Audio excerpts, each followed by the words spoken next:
Vayan a una buena biblioteca y diríjanse a la sección de libros sobre leyes. Quedarán impresionados por la interminable colección de tomos que llenan las estanterías de la biblioteca de un país.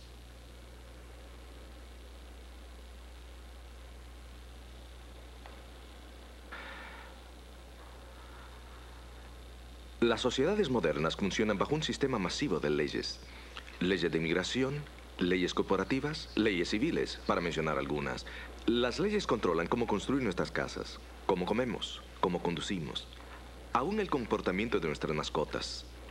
A veces nuestras leyes son insignificantes, a veces irritantes, pero sin ellas desaparecería la civilización.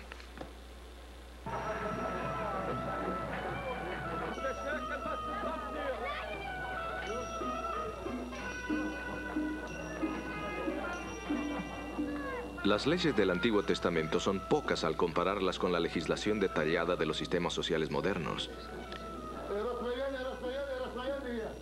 Pero tratan con los mismos casos. Hay dos diferencias notables. Primeramente, las leyes de Israel fueron dadas por Dios. Y segundo, la ley bíblica, a diferencia de los códigos modernos, contiene muchas leyes rituales religiosas.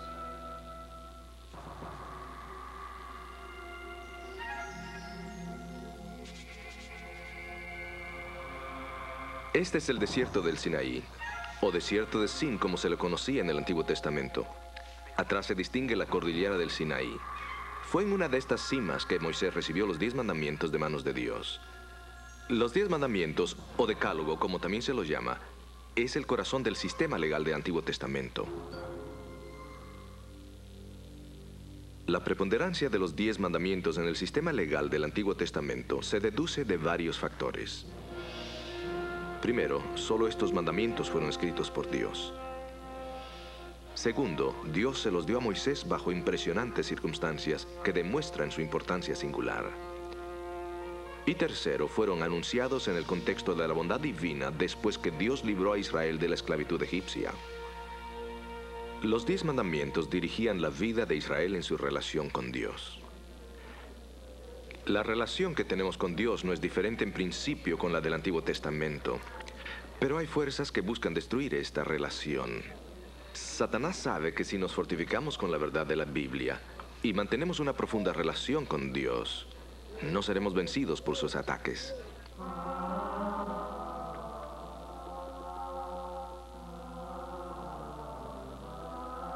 El ataque final que Satanás asestará contra aquellos que vivan en los últimos días será semejante al conflicto que experimentó Daniel y los hebreos en la antigua Babilonia. Será un conflicto sobre la adoración a Dios. Daniel predijo que en los últimos días habría una gran apostasía de la verdad de la palabra de Dios. La antigua Babilonia llegó a ser un símbolo de la gran Babilonia espiritual en el libro de Apocalipsis. En su libro Daniel predijo la subida del cuerno pequeño y sugirió que este poder guiaría a la iglesia a mezclar la verdad con el error, el cristianismo con el paganismo. Daniel también dijo que el cuerno pequeño trataría de cambiar los tiempos y la ley. ¿Será posible que el cuerno pequeño trataría de cambiar la ley de Dios? La experiencia de Daniel mismo en el nuevo imperio medo-persa ilustra la importancia que él le arrogaba al cumplimiento de la ley de Dios. Daniel se vio confrontado con el decreto que si adoraba a su Dios sería lanzado en el foso de leones hambrientos. Daniel eligió la ley de Dios sobre la ley de los medos y los persas. Pero cuando Dios lo libró, el rey Darío promulgó una nueva ley, que todos debían adorar al Dios de Daniel.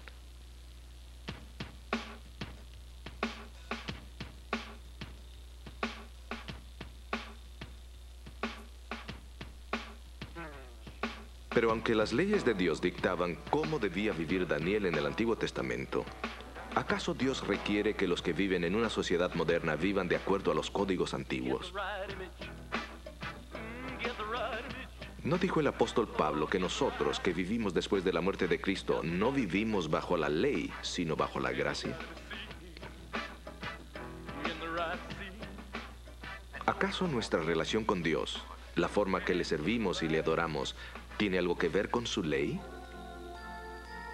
Para discutir estos puntos, escuchemos a nuestro orador invitado en Un Asunto de Ley.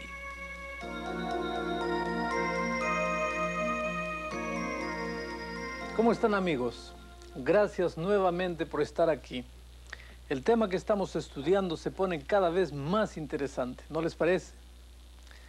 Para poder comprender completamente este asunto fascinante de la ley que Daniel menciona en el capítulo 7, debemos refrescar nuestra mente.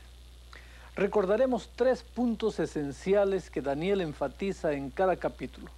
Primero, hay una grande controversia actualmente en el universo entre Cristo y Satanás. Y uno de los puntos principales en este conflicto es la forma como se adora a Dios. El surgimiento y la caída de las naciones descritas en este libro no ocurre simplemente por coincidencia. Hemos notado cómo Dios está en el control de los eventos humanos. El último gran conflicto que el pueblo de Dios enfrentará en esta tierra será muy semejante al que Daniel y sus 3 amigos enfrentaron en Babilonia. El punto del conflicto estará en la forma como el pueblo adora a Dios. En segundo lugar, queda ahora claro que nadie en este mundo, ni rey, ni gobernante, ni papa, ni pastor, nadie puede cambiar la ley de Dios. Eso es imposible. Sin embargo, esta profecía que estamos estudiando dice claramente que el cuerno pequeño pensará que sí puede o tratará de cambiar la ley de Dios. Por favor, noten que el texto no dice que el cuerno pequeño cambiará la ley de Dios, sino que pensará que puede cambiarla. Pero la pretensión del cuerno pequeño no es solamente cambiar la ley, sino también ella querrá cambiar los tiempos. Uno de los pensamientos claves que hemos notado en Daniel es la necesidad que todos tenemos de pasar tiempo con Dios. La condición para desarrollar cualquier tipo de relación es el factor tiempo. Si los seres humanos no pasan tiempo con Dios, no pueden desarrollar una relación con Él. Así que el cuerno pequeño ha tratado de atacar aquello que afecta la relación de la persona con Dios. Todos sabemos que Dios le dio a la humanidad solamente 10 mandamientos, los cuales escribió con su propio dedo en 2 tablas de piedra. Notemos lo que la Biblia dice. Voy a leer.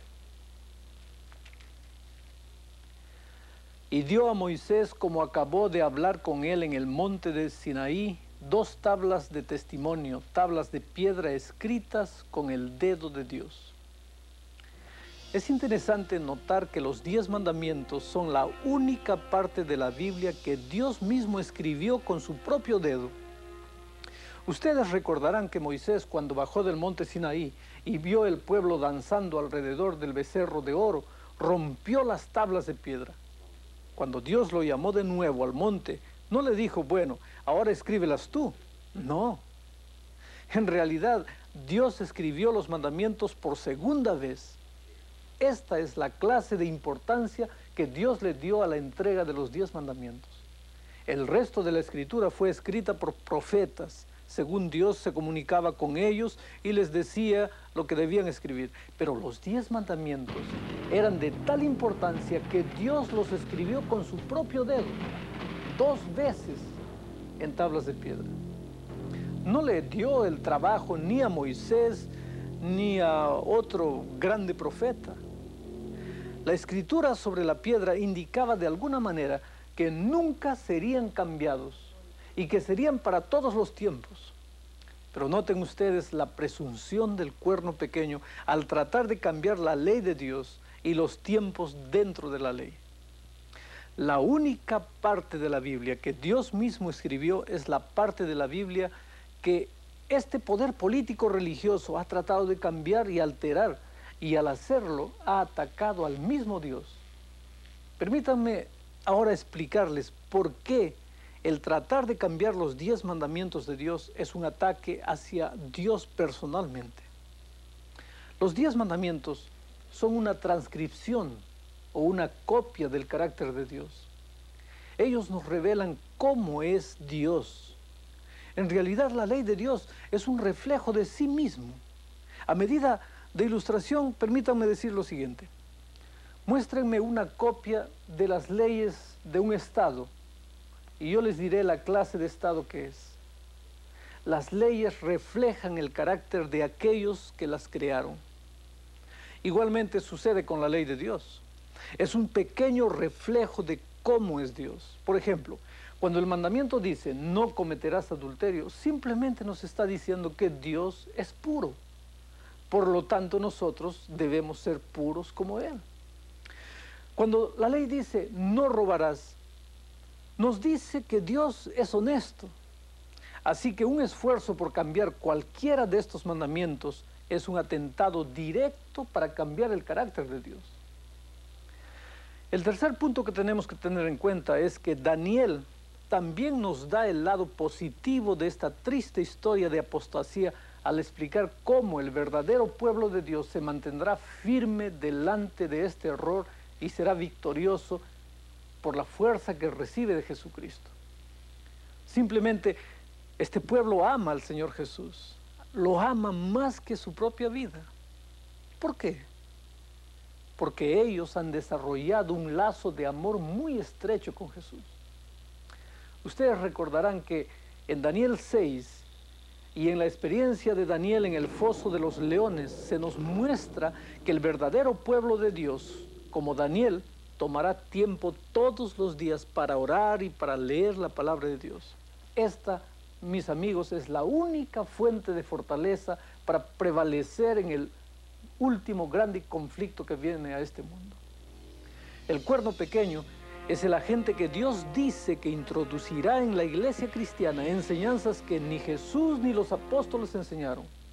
El diablo sabe que si puede hacer que la estrecha relación entre Cristo y su pueblo se debilite, entonces él puede lograr que ellos se aparten de las simples verdades que Jesús quiere que ellos sigan.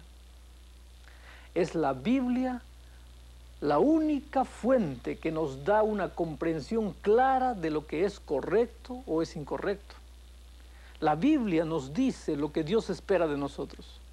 Así que una forma artera e ingeniosa que el diablo tiene es la manera como ha usado el poder del cuerno pequeño para tratar de cambiar la ley de Dios que tiene que ver directamente con nuestra íntima relación con Él. En nuestro estudio de hoy descubriremos el cuerno pequeño que puede realmente, si puede realmente cambiar la ley de Dios o no. Y en nuestro próximo programa estudiaremos las increíbles declaraciones con las cuales el cuerno pequeño ha tratado de cambiar la ley de Dios. Notemos primeramente esta descripción de lo que el cuerno pequeño hará. Voy a leer. Y hablará palabras contra el Altísimo, a los santos del Altísimo quebrantará. Pensará en mudar los tiempos y la ley, y entregados serán en su mano hasta tiempo y tiempos y medio tiempo. ¿Ustedes pueden ver la presunción del cuerno pequeño? Tratar de cambiar o interferir con cualquier parte de la Biblia sería suficientemente malo, pero tratar de cambiar la única parte de la Biblia que el mismo Dios escribió permanecerá como un ataque contra el mismo Dios. Con razón Dios está disgustado con este ataque. Recuerden que los 10 mandamientos fueron dados a la humanidad bajo circunstancias asombrosas en el monte Sinaí. En aquella ocasión Israel recién salía de la esclavitud de Egipto. Dios entregó los mandamientos a Israel y en consecuencia también lo entregó para nosotros. Lo entregó como directrices necesarias para el diario vivir. Así que antes de darle un vistazo a lo que dicen los mandamientos sobre nuestra vida, vayamos al monte Sinaí y reconstruyamos las circunstancias en que los mandamientos fueron dados a Moisés. Miremos lo que el video nos muestra ahora.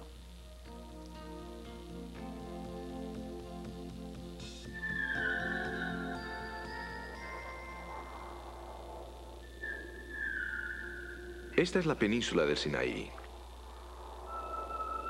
Los israelitas antiguos viajaron a través de este desierto hostil en su famoso éxodo de Egipto hacia la tierra prometida. A decir de todos, debían haber perecido y desaparecido de la historia sin siquiera llegar a Palestina. Moisés, su líder, adjudicó el éxito de su empresa a la intervención supernatural de Dios.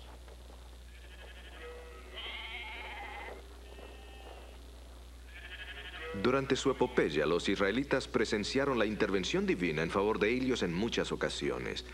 La más famosa de ellas fue el cruce del Mar Rojo. Pero durante su esclavitud en Egipto, los israelitas no se habían educado y eran indisciplinados. Sin embargo, Dios deseaba convertirlos en una nación modelo. El Éxodo fue el comienzo de ese proceso. En su camino, los israelitas acamparon en las faldas del monte Sinaí. Aunque los expertos no concuerdan sobre el lugar exacto, la mayoría de ellos dice que fue aquí, en este valle.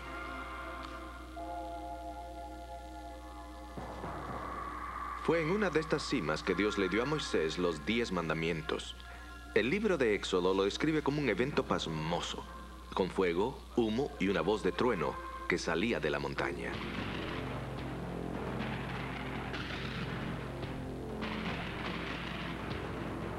Estoy en el sitio donde la tradición dice que Moisés recibió los 10 mandamientos. La imponencia del evento aún satura este lugar. Uno apenas puede imaginar cómo debe haberse sentido Moisés al subir a esta montaña para recibir las tablas de piedra. Efectivamente, tiene que haber sido un evento magnífico.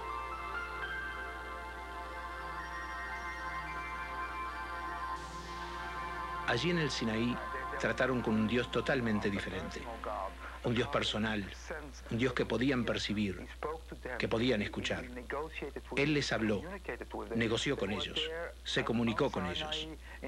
Estaban allí en el monte Sinaí, en el valle al pie de la montaña, y lo experimentaron con temor. Y esto dejó algo muy claro en sus mentes, que era un Dios verdadero, que estaba allí. Aun si hay momentos en la vida en que uno no lo ve, allí está. Y Él elige algunas oportunidades para entrar a la vida de uno. Y eso es lo que ocurrió allí en Sinaí.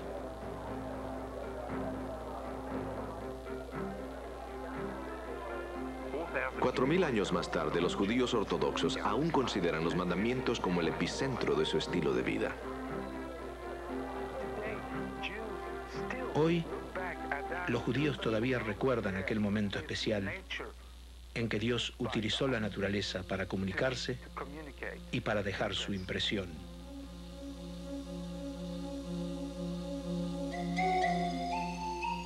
Con razón, los hijos de Israel quedaron sumamente impresionados al recibir los 10 mandamientos. Aún después de todos estos años, el Sinaí sigue siendo un lugar impresionante. Veamos ahora los 10 mandamientos y notemos lo que ellos dicen. Primero, no tendrás dioses ajenos delante de mí. El segundo, no te harás imagen, no te inclinarás a ellas ni las honrarás. El tercero, no tomarás el nombre de Jehová tu Dios en vano. Ahora, si tomamos estos 3 mandamientos en conjunto, veremos que señalan la supremacía del verdadero Dios como el único Dios digno de adoración, honor y respeto. El cuarto mandamiento, acordarte has del día de reposo para santificarlo. El séptimo día será reposo para Jehová tu Dios. El propósito de este mandamiento es darle a todos los seres humanos un día a la semana para que lo pasen con su Creador y Redentor, para que puedan conocerlo mejor. La Biblia dice que cada día necesitamos pasar tiempo y estudio orando y conversando con Jesús. Pero este mandamiento va más allá y nos pide que pasemos un día a la semana desarrollando mejor esa relación personal con Dios. Pensemos en lo hermoso que este concepto del Creador de todo el universo ha apartado un tiempo especial para nosotros a fin de que podamos reunirnos con Él. Este tiene que ser el pensamiento más hermoso. Dios pasando tiempo con nosotros. De seguro que no vamos a querer llegar tarde o perder este tiempo específico que Dios mismo ha separado para estar con Él. Es por eso que el cuarto mandamiento es una verdad tan emocionante. Seguro que nadie querrá quitar esta verdad tan hermosa.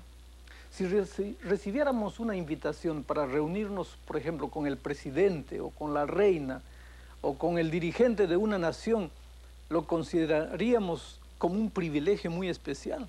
No llegaríamos tarde y cada minuto nos parecería precioso. Nunca olvidaríamos una ocasión semejante. Bueno, la Biblia nos dice que tenemos una cita mucho mayor. El sábado es cuando Dios nos invita para reunirnos con Él, el grande creador del universo.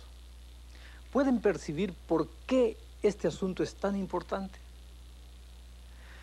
Con el quinto mandamiento, Dios tiene como propósito proteger la familia. Miren lo que dice: honra a tu padre y a tu madre, porque tus días se alarguen en la tierra que Jehová tu Dios te da. Desafortunadamente, el tiempo ha ido borrando mucho de lo que nos fue dado en el jardín del Edén. Hay dos bendiciones que nos llegan desde el jardín del Edén: el sábado y el matrimonio. Es interesante notar que hoy en día ambos son objetos de los ataques de Satanás. No creo que haya alguien que crea que podemos mejorar este hogar original donde Dios creó a Adán y a Eva y donde Dios le entregó a Eva como ayuda y compañera. Vamos ahora a las últimas 5 normas morales que Dios bosqueja. 6. No matarás. 7. No cometerás adulterio. 8. No hurtarás. 9. No hablarás contra tu prójimo falso testimonio. Y finalmente 10. No codiciarás. ¿Pueden imaginarse un mundo o un país donde estos mandamientos morales ya no existen porque han sido abolidos? Sería una anarquía completa. Aún así, es suficientemente malo vivir en un país que cree que no debemos robar o matar. Siempre hay ladrones y asesinos. Pero imagínense cómo sería vivir en un lugar donde no es prohibido hacer estas cosas. No. Yo no creo que ninguno de nosotros pensase que abolir estos mandamientos o cualquier otro de los 10 mandamientos sería en provecho de la sociedad. Sin embargo, Daniel 7 dice que el cuerno pequeño va a pensar que puede cambiar los tiempos y la ley de Dios. Naturalmente, es obvio que tendría que ser un cambio muy sutil, porque un ataque abierto sería inmediatamente reconocido y resistido y rechazado por los cristianos de todo el mundo. Cuando Jesús estuvo en esta tierra, Él obedeció la ley de Dios. La Biblia nos da abundantes declaraciones de que Él vivió a la altura de los principios de la ley de Dios. Infelizmente, el pueblo que vivía en sus tiempos, los judíos, los fariseos, llevaron la observancia de los mandamientos a un extremo de fanatismo. Para que nosotros tengamos una visión correcta de esto, es necesario que nosotros miremos este video que viene a continuación.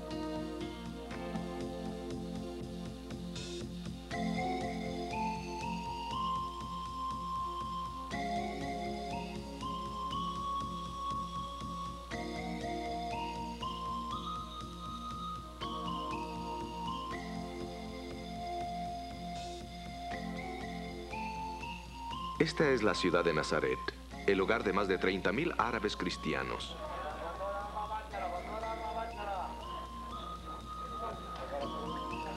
Jesús nació en Belén, pero se crió en Nazaret, trabajando con su padre José en su taller de carpintería. Cuando era niño, sin duda que Jesús vino muchas veces al bazar de Nazaret para comprar comida para su madre. También debe haber acompañado a su madre al pozo de la aldea para sacar agua para ese día. El pozo es ahora un altar cristiano conocido como el Pozo de María.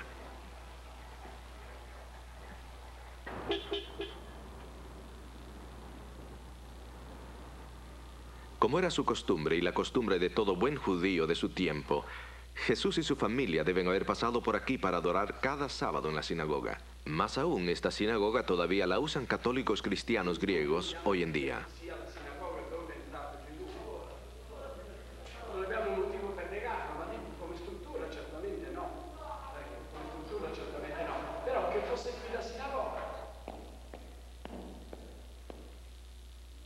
Pero ¿cómo sería la sociedad judía en el tiempo de Jesús? ¿Qué valores gobernaban su vida? Existían cosas que en la práctica los separaban. sus normas de alimentación, las cosas que comían bajo ciertas condiciones y lo que no podían comer, cosas que aislaban al judío practicante. Nos debemos dar cuenta, por supuesto, tal como hoy en día, que todos los judíos en el primer siglo no eran judíos practicantes. Pero aquellos que practicaban sus leyes alimenticias, la circuncisión, los matrimonios solamente entre judíos, no reconocían, por supuesto, los ídolos y dioses de los paganos, todo lo que separaba a los judíos. Aquello los hacía diferentes. Estaban conscientes de su diferencia.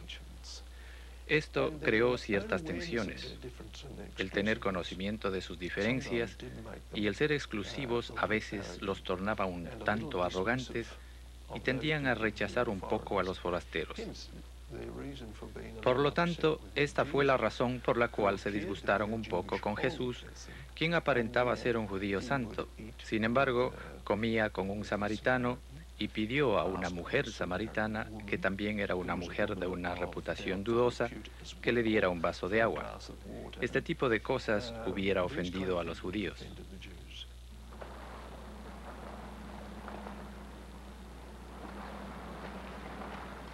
Este es el mar de Galilea, donde Jesús pasó mucho tiempo enseñando, predicando y ministrando delante de la gente.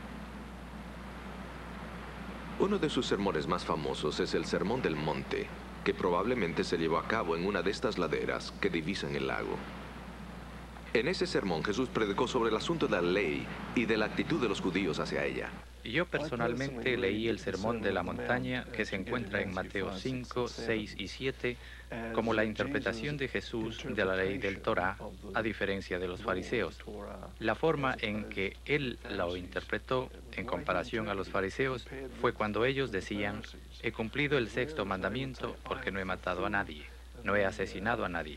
Jesús dijo: eso no basta, tienes que hacer totalmente lo opuesto a lo que la ley prohíbe. No basta con decir: no he matado a nadie, he cumplido con la ley.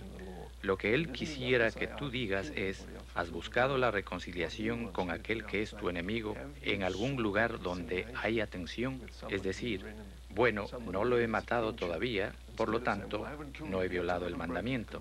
Jesús dijo que uno debería tomar la dirección completamente opuesta. La ley prohíbe lo extremadamente negativo. Jesús dice que la manera de evitar esto es dirigiéndose en la dirección opuesta, mostrar preocupación y cuidado al buscar la paz y la reconciliación. Esto lo hace mandamiento tras mandamiento. Como pueden ver, Jesús no abolió la ley de Moisés. Más bien enfatizó su aplicación primordial para la sociedad humana. Y por supuesto, él mismo vivió una vida en completo acuerdo con la ley.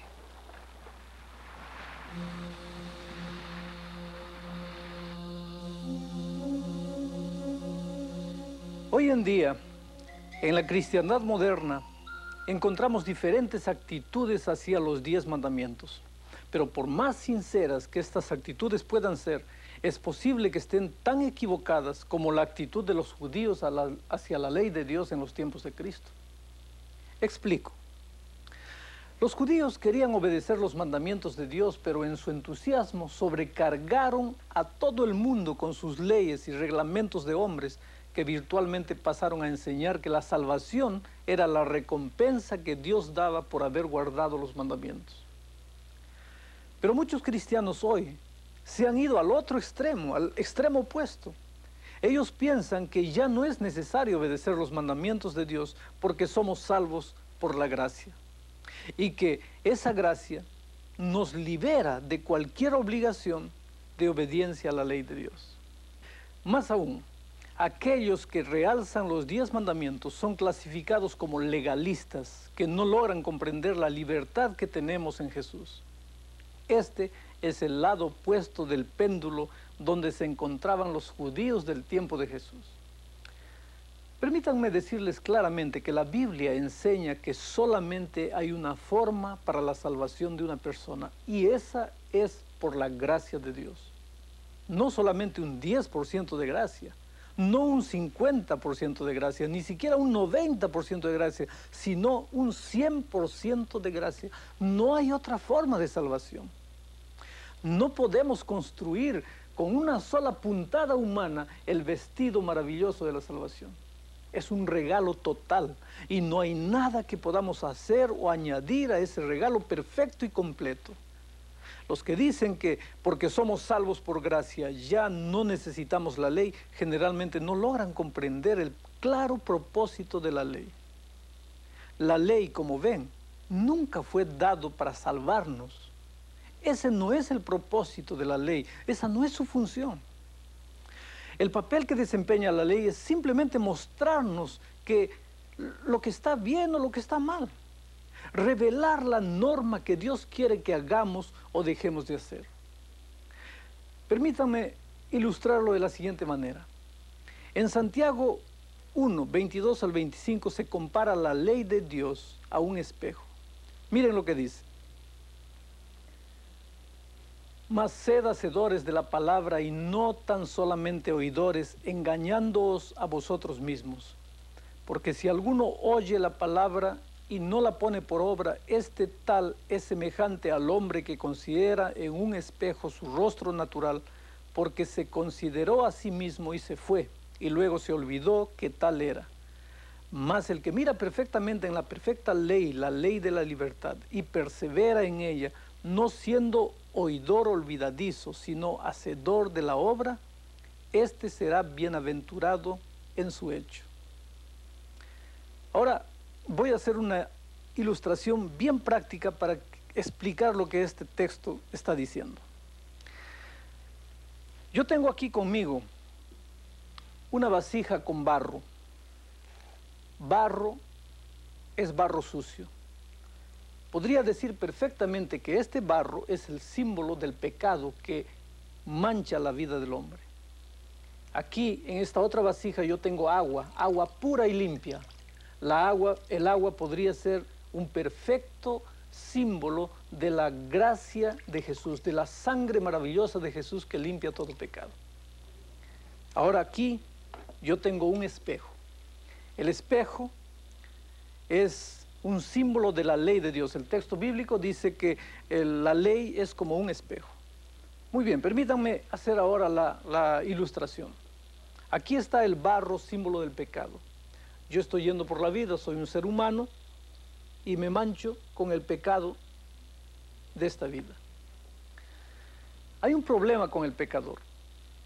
Yo no puedo mirarme a mí mismo. Entonces, mi vida está llena de pecado, pero yo no me doy cuenta de la situación. Todas las personas se ríen de mí. El único que no sabe por qué los otros se ríen de mí soy yo, porque no tengo la capacidad de mirarme a mí mismo. Si no hubiese espejo, yo nunca sentiría la necesidad de ir a buscar el agua para lavarme. Pero ahora yo tengo aquí en mis manos el espejo que, según el texto de Santiago, es la ley de Dios. Yo me miro en el espejo y al mirarme en el espejo quedo horrorizado dándome cuenta de mi triste situación.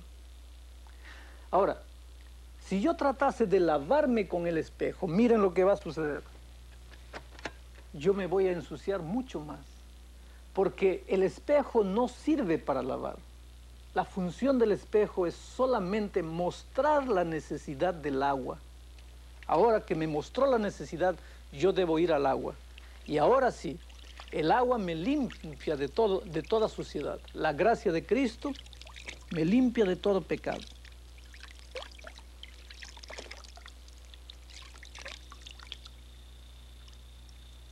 Muy bien, ya estoy limpio. Limpio por la gracia de Cristo. Mas ahora que estoy limpio, ¿qué es lo que debería hacer? Echar el espejo a la basura diciendo que porque la gracia me limpió no necesito más del espejo. Yo puedo hacerlo si quiero. Pero si yo hago esto, mañana, si por desgracia yo nuevamente me ensucio con el pecado de esta vida, ¿cómo sabré que mi rostro está sucio? Entonces, amigos queridos, ustedes se dan cuenta que es necesario, mientras haya pecado en esta vida, es necesario que haya un espejo que me muestre mi situación. Y ese espejo, la ley de Dios, me hace sentir la necesidad de correr a los brazos de Jesús para bañarme en su gracia y ser limpio únicamente por su gracia. Mis amigos, si los 10 mandamientos hubieran sido abolidos, entonces no sabríamos lo que es bueno y lo que es malo. Muchos hoy en día ya no tienen en mente un concepto claro de lo que es bueno y lo que es malo. Muchos parecen haber abandonado la ley de Dios. La sociedad ya no parece aceptar una norma absoluta.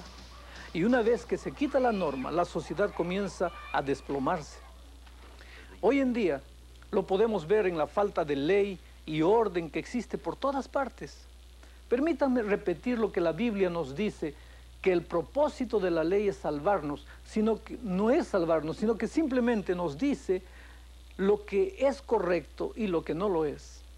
Para fijar una norma de moralidad, tenemos siempre que estar mirando para la Biblia. Miren este texto de San Pablo. Porque por las obras de la ley ninguna carne se justificará delante de él, porque por la ley es el conocimiento del pecado. ¿Ustedes se dan cuenta? La ley no puede justificarnos o ponernos bien delante de Dios jamás. Es simplemente para revelarnos nuestra necesidad de la gracia. Cuando nos enamoramos de alguien, deseamos hacer cosas que agraden a esa persona. Más aún, llega a ser algo natural que deseemos complacer a esa persona en todo lo que nos pida que hagamos. Exactamente lo mismo ocurre con Jesús. Deseamos naturalmente hacer lo que le complace. Aquí es donde encaja el principio de la obediencia. Yo guardo los mandamientos de Dios porque amo a Jesús. Porque Jesús dijo, si me amáis, guardad mis mandamientos. De la misma forma como hacemos naturalmente las cosas que complacen a nuestro compañero o a nuestra compañera, también cuando Jesús me dice, Alejandro, si me amas, guardarás mis mandamientos, esa es la razón por la cual yo como cristiano deseo obedecer a Jesús. Entonces, guardar los mandamientos viene como resultado de conocer a Jesús, como resultado de ser su amigo, su compañero. La mayor evidencia que los 10 mandamientos aún son válidos es el hecho de que somos salvos por la gracia. Déjenme ilustrarlo. Voy manejando mi automóvil por la calle, completamente ignorante del hecho de que voy a una velocidad que excede el límite por un gran de margen. De pronto, un auto con luces intermitentes me indica que me detenga.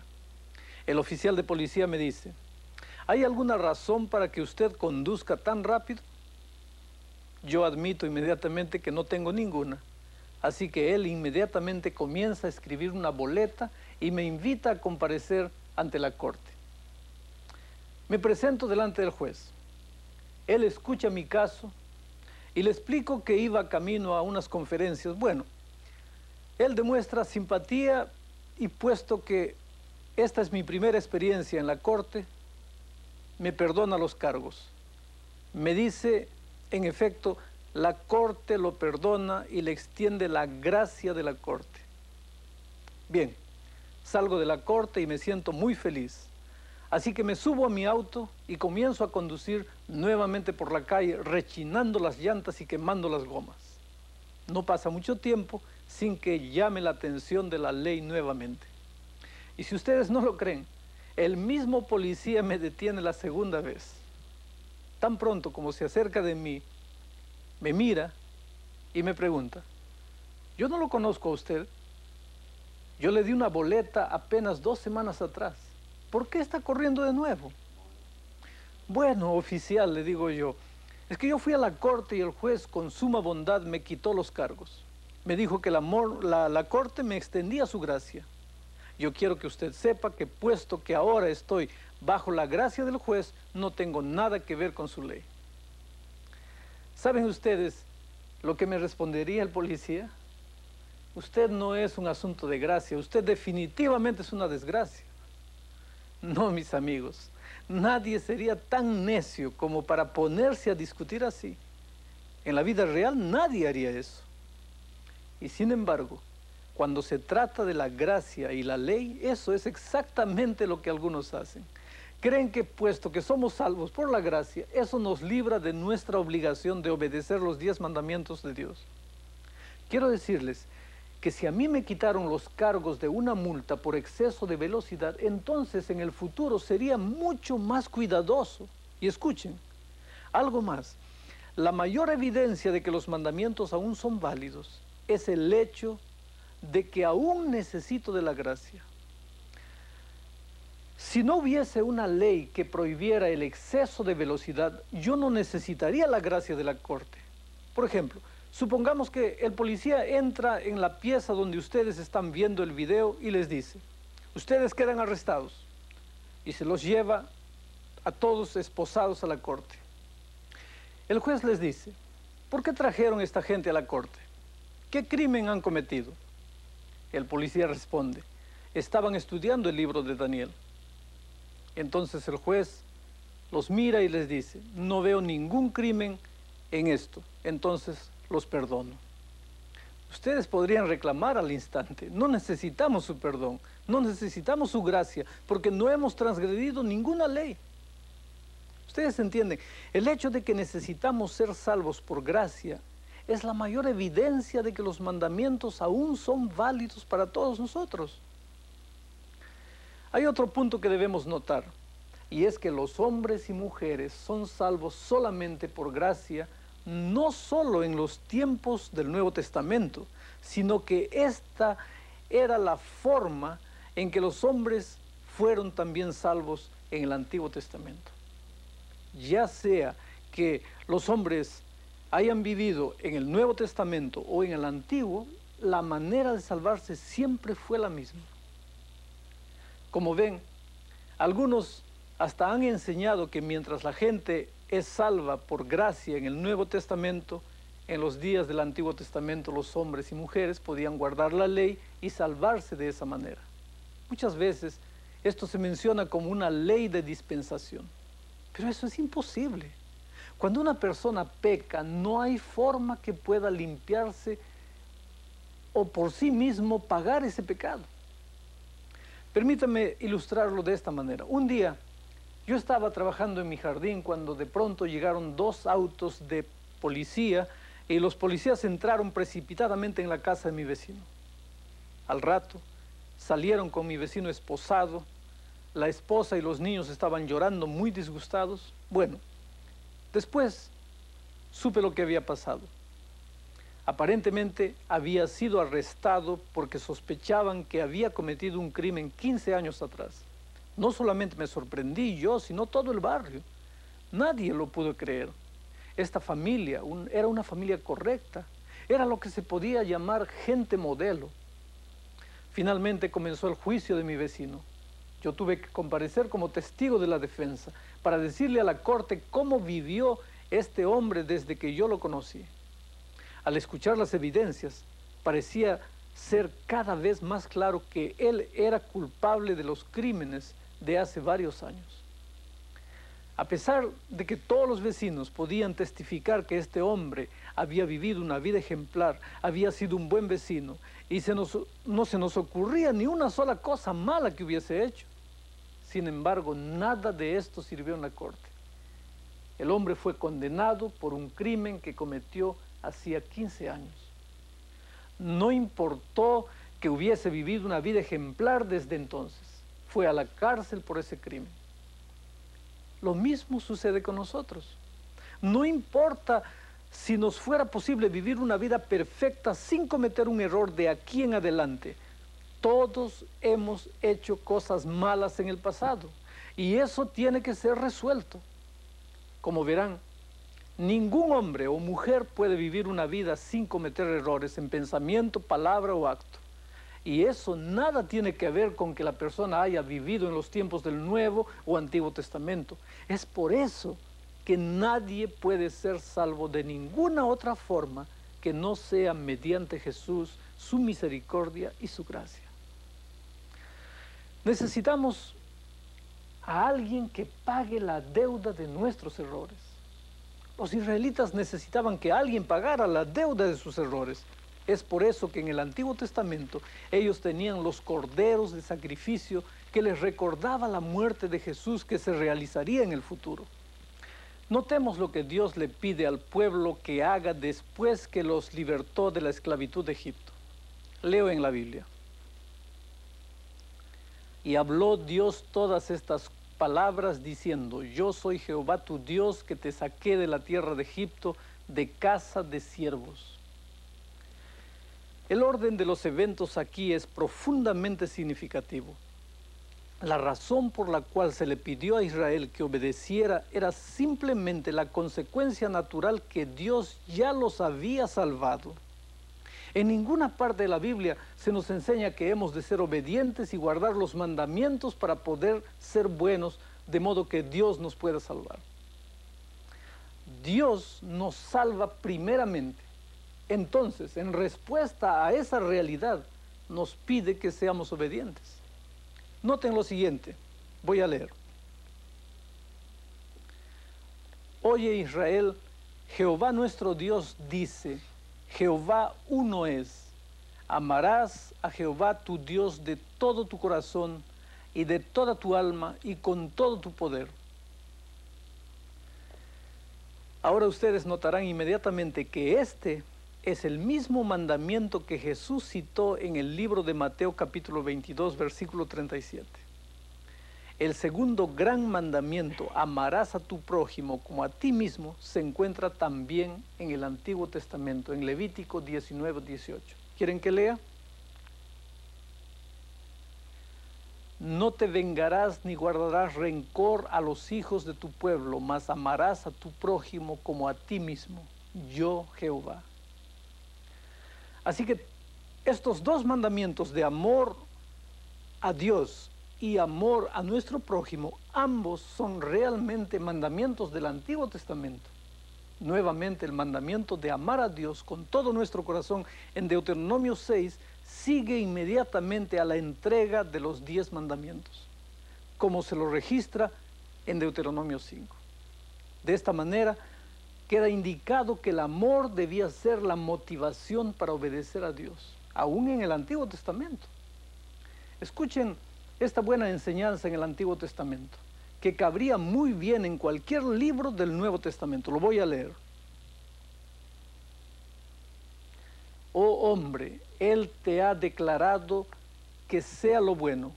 ¿Y qué pide de ti Jehová? Solamente hacer juicio y amar misericordia y humillarte para andar con tu Dios. Esto no me suena a legalismo. Es una vida de obediencia, resultado de una relación de amor hacia Dios. Aún la experiencia del Nuevo Testamento que Jesús le indicó a Nicodemo en el Nuevo Testamento también se encuentra claramente en el Antiguo Testamento. Lo voy a leer. Y os daré corazón nuevo, y pondré un espíritu nuevo dentro de vosotros, y quitaré de vuestra carne el corazón de piedra, y os daré un corazón de carne, y pondré dentro de vosotros mi espíritu, y haré que andéis en mis mandamientos, y guardéis mis derechos, y los pongáis por obra. Aquí nuevamente se nos presentan los mismos principios de la religión evangélica. Para poder servir a Dios, la gente necesita un nuevo corazón donde more el Espíritu Santo. Es el Espíritu Santo morando en el corazón que nos induce a ser obedientes. ¿Se dan cuenta? Dios siempre ha tenido un solo plan de salvación. En el Antiguo Testamento o en el Nuevo Testamento, la gente se salva solamente por gracia, por medio de la fe, nunca por obras. Las obras y la obediencia a la ley, tanto en el Antiguo como en el Nuevo Testamento, siempre son el resultado de una íntima relación con Dios. Nunca son el medio para obtener esa relación. La ley de los 10 mandamientos de Dios es inmutable. Él dijo: yo soy Jehová y no cambio. Y en el Nuevo Testamento tenemos a Jesucristo, que es el mismo ayer, hoy y por los siglos. Lo que Dios dijo en el Antiguo Testamento es lo mismo que dijo en el Nuevo Testamento. Es cierto que el Nuevo Testamento nos da una revelación mayor de Jesús y también de su gracia, pero no es diferente la relación de ley y gracia. Esa relación es la misma en el Nuevo y en el Antiguo Testamento. Los 10 mandamientos de Dios son tan eternos e inmutables como el mismo Dios. Cambiarlos equivaldría a cambiar el carácter de Dios. Y Dios ha declarado que Él no cambia. Esa es una hermosa seguridad para nosotros. Dios no cambia con cada capricho que aparezca por ahí. Sin embargo, a pesar de estos versículos que describen que Dios nunca cambia, Daniel capítulo 7 predice que el cuerno pequeño trataría de alterar lo que Dios dice que es inalterable, su santa ley. Tomemos ahora unos minutos para repasar algunos de los puntos más importantes de esta lección. Miremos para el vídeo.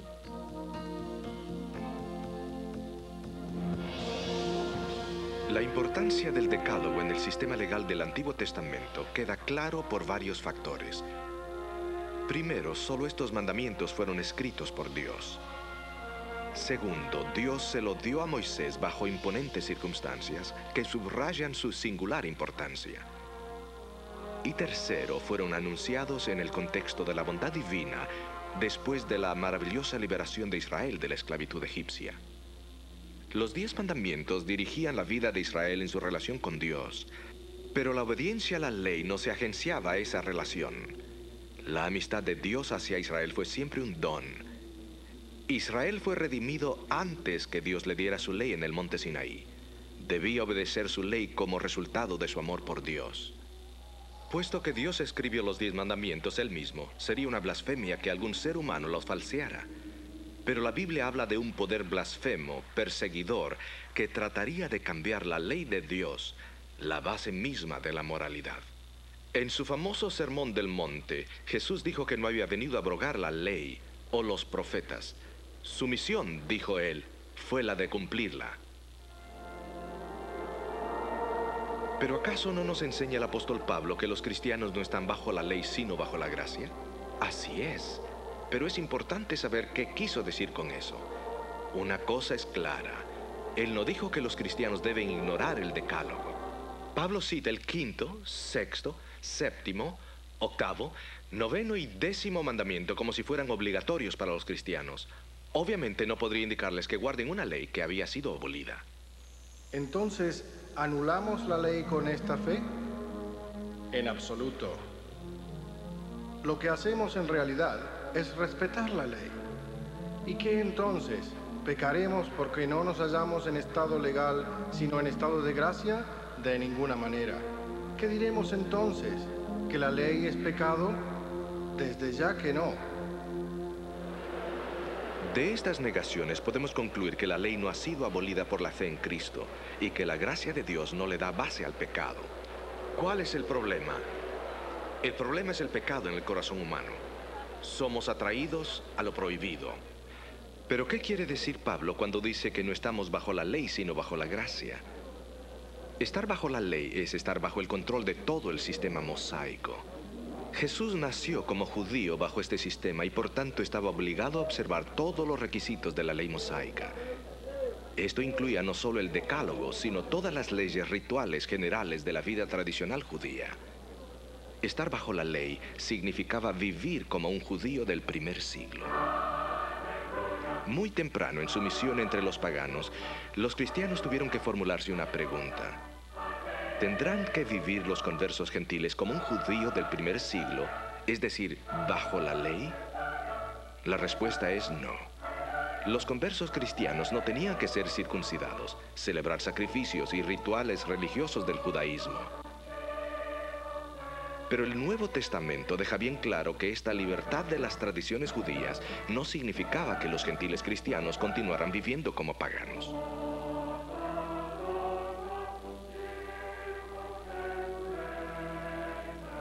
La vida, muerte y resurrección de Jesús cambió al mundo.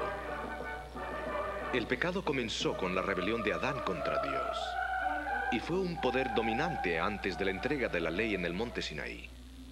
La ley mosaica definía el pecado como transgresión, pero no podía curar el problema. Como las leyes del racismo no pueden obligar a amar, tampoco la ley mosaica puede acabar con el pecado y la muerte.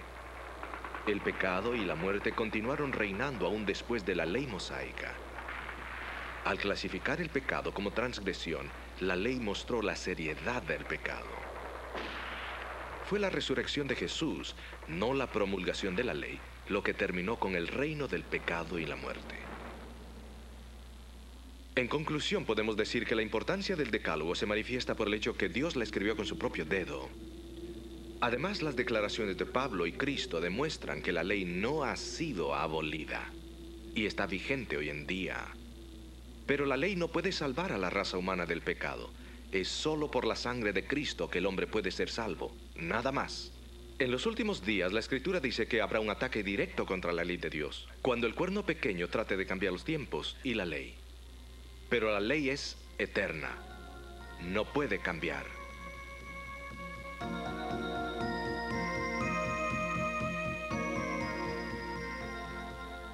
Esperamos que hayan disfrutado del estudio de este tema. Nuestro próximo tema les mostrará los detalles de la forma como el cuerno pequeño ha cambiado la ley de Dios para poder engañar prácticamente al mundo entero. Es un tema muy importante que pocos comprenden hoy en día y sin embargo tiene implicaciones para cada uno de nosotros. Así que no importa lo que tenga que hacer, no se lo pierdan. Hoy estoy muy agradecido porque Dios no solo me invita a hacer lo que Él desea que yo haga, sino que también me da el poder para llevarlo a cabo. Sería una burla si Dios nos indicase lo que debemos hacer y nosotros nunca pudiésemos alcanzar la norma. Esa es la razón por la cual el Evangelio aún tiene poder para salvar a todo aquel que cree. Yo siento personalmente que hoy quiero responder nuevamente al Señor Jesús. Estoy seguro que ustedes también sienten lo mismo que yo. Están agradecidos porque Él ha provisto esta maravillosa salvación y este poder para vivir una vida de obediencia. ¿Les gustaría coger su papel y escribir estas palabras? Gracias por el don de la salvación. Hoy lo quiero aceptar. Seguramente tú lo quieres escribir como una oración y como un registro de tu decisión. Esto nos ayudará para que esta verdad llegue a ser parte de nuestra forma de pensar. Vamos a orar ahora. Querido Padre que estás en los cielos, muchas gracias porque cuando nos creaste no nos dejaste en las tinieblas. Nos entregaste tu santa ley para mostrarnos el camino por donde andar seguros. Estamos viendo que hay un poder extraño que quiere cambiar, que pretende cambiar tu santa ley. Pero gracias porque tú has advertido a través de tu palabra a tus hijos sinceros para que sepamos cuál es el camino que tú tienes para tus hijos. Bendice en este momento a todas las personas sinceras que han tomado su decisión y han decidido vivir a partir de hoy día una vida, una experiencia de relación más bonita, más íntima contigo. Te pedimos todo en nombre de Jesucristo. Amén. Eso es todo por hoy día, amigos. Ustedes se están dando cuenta que a medida que avanzamos en el estudio las cosas se ponen más interesantes. Entonces yo los espero en nuestra próxima reunión. Que Dios les bendiga. Continúen orando, estoy orando por ustedes también. Un grande abrazo para todos.